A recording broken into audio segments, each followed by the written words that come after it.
Hello दोस्तों, अगर मैं कहूँ कि मैं इतने सारे पकोड़े सिर्फ 2 चम्मच ऑयल से बनाई हूँ तो क्या आप यकीन करोगे? नहीं ना। तो चलिए बनाते हैं इन पकोड़े को। पकोड़े बनाने से पहले फ्रेंड, आप लोगों का बहुत बहुत वेलकम है आपके अपने चैनल खुशीज किचन में।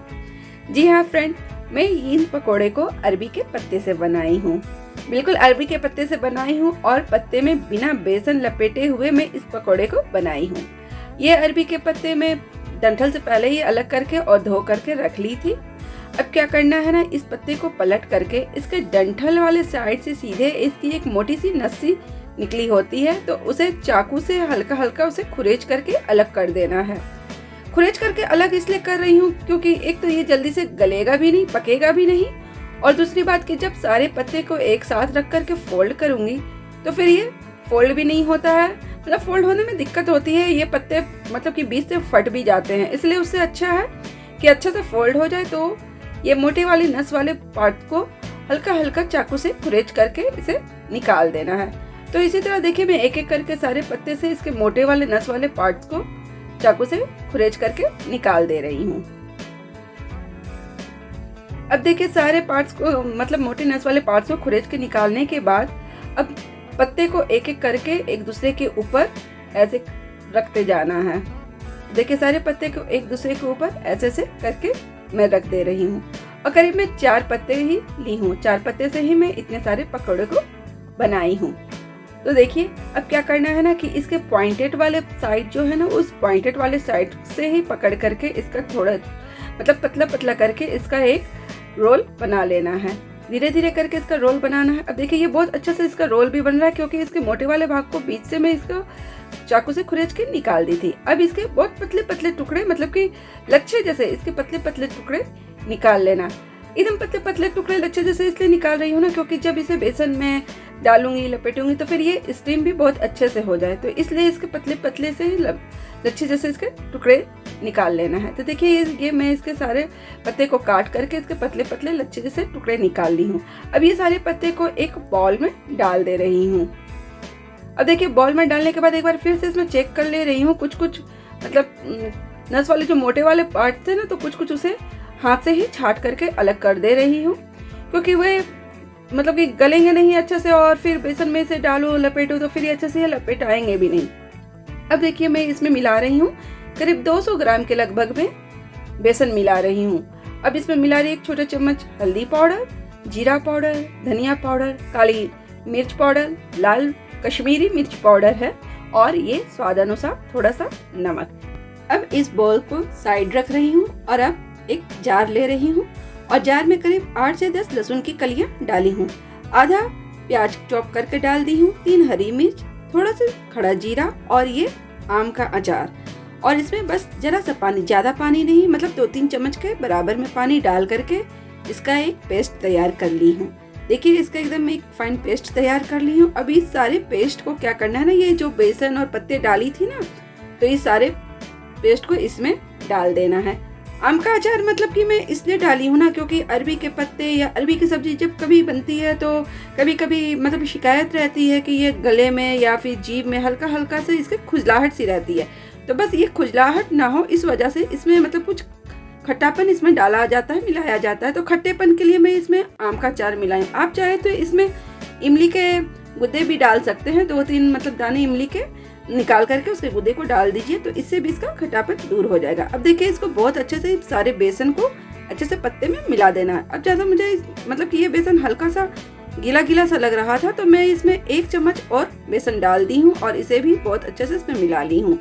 बेसन को मतलब कि जो मैं तैयार की थी ना पेस्ट, उसी के पानी से बहुत अच्छे से ये मिल जाएगा। एक्स्ट्रा पानी डालने की बिल्कुल भी जरूरत नहीं है। अब देखिए बहुत अच्छे से उसका डो तैयार हो गया। अब इसको स्टीम करने के लिए मैं एक जालीदार प्लेट ली हूँ। आप चाहे तो कोई सा भी बर्तन, मतलब कि आपके पास अगर जालीदार कोई सा भी स्टीम करने के लिए हो या फिर स्टीमर हो तो आप उसका यूज कर सकते हैं। मेरे पास एक प्लेट था जालीदार, तो मैं उसी में अच्छे से ऑयल से ग्रीस कर ली हूँ। अब इस डो का मतलब कि एक लंबाई में शेप दे रही, उससे पहले अपने हाथ में बहुत अच्छे से ऑयल स्प्रेड कर ली हूँ ताकि ये बेसन और पत्ते वाला जो डो है ना वो हाथ में चिपके नहीं। अब इसे देखिए मैं उठा करके इसका मतलब एक लंबाई वाले शेप दे रही। आप चाहे तो इसे गोल गोल के शेप भी दे सकते हैं। तो मैं इसे मतलब हल्का सा चौखुट सा लंबाई वाली शेप दे रही हूँ। अब इसे प्लेट में रख करके इसे भी मतलब कि अच्छे से सेट कर ले रही हूँ। अब देखिए मैं इसे अच्छे से उंगली से फैलाते हुए सेट कर ली और जरा सा इसका मतलब चौड़ा चौखुट वाला शेप दे रही हूँ। आप चाहे तो इसे गोल भी रख सकते हैं। अब बाकी बचे वाले मतलब कि बाकी जितने बचे हुए डो थे ना बेसन और पत्ते के, तो उसे भी उठा करके इसके भी मैं एक चौखुट शेप दे दी हूँ। अब देखिए ये बहुत अच्छे से इसके शेप दे दी हूँ। अब ये स्टीम करने के लिए बिल्कुल तैयार है। अब स्टीम करने के लिए मैं कढ़ाई ली हूँ। आप कोई सा भी बर्तन ले लीजिए, आप पतीला भी ले सकते हैं, मतलब जिसमें भी आप स्टीम करना चाहते हैं। अब इस कढ़ाई में मैं देखिए इसमें आधी कढ़ाई पानी डाल दी हूँ। अभी इस प्लेट को कढ़ाई के ऊपर रख रही हूँ और एक ढक्कन से इसे ढक दे रही हूँ और करीब 15 से 20 मिनट तक स्टीम करने के लिए इसे मैं छोड़ दे रही हूँ। देखिए 20 मिनट हो जाने के बाद इसे चेक कर लेती हूँ। तो टूथपिक से इसे मैं चेक कर रही हूँ। इसे मतलब टूथपिक डाल करके अच्छे से देख लेना है। देखिए बेसन टूथपिक में एकदम नहीं लगा है। देखिए दूसरे वाले में भी चेक कर ले रही हूँ। देखिए बेसन इसमें एकदम बिल्कुल नहीं चिपका है। उंगली से भी दबा करके देख रही हूँ, ये हल्का सा भी चिपचिपा नहीं है, यानी कि ये बहुत अच्छे से स्टीम हो चुका है।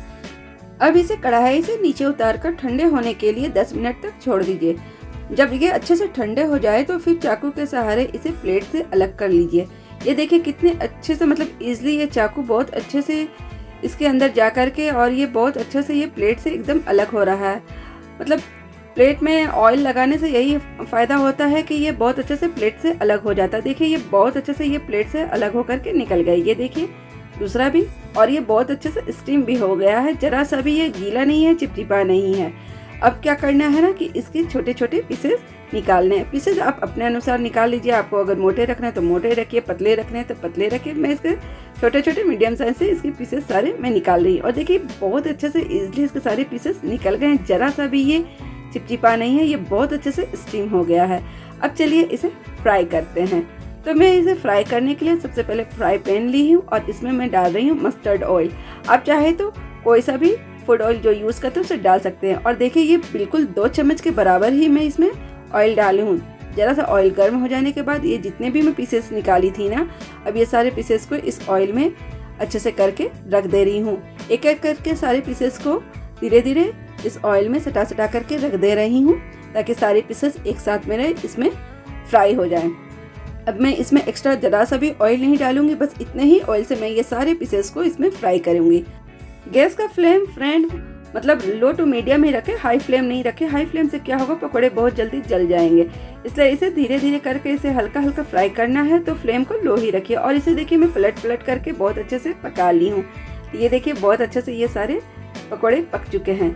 इसे देखिए मैं मतलब कि पैन को हिला करके भी दिखा रही हूँ। ये पकौड़े कितने अच्छे से पलट रहे हैं, ये बहुत अच्छे से तैयार हो गए हैं। देखिए ये जरा सा भी नहीं टूट रहे हैं। ये पकौड़े खाने के लिए बिल्कुल तैयार है।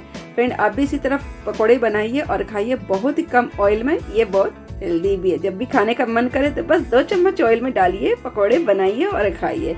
तो फ्रेंड अगर आपको इस तरह से मेरी बनाई गई अरबी के पत्ते की पकौड़े की रेसिपी पसंद आई है तो प्लीज़ मेरे वीडियो को लाइक करें और मेरे चैनल को सब्सक्राइब करें।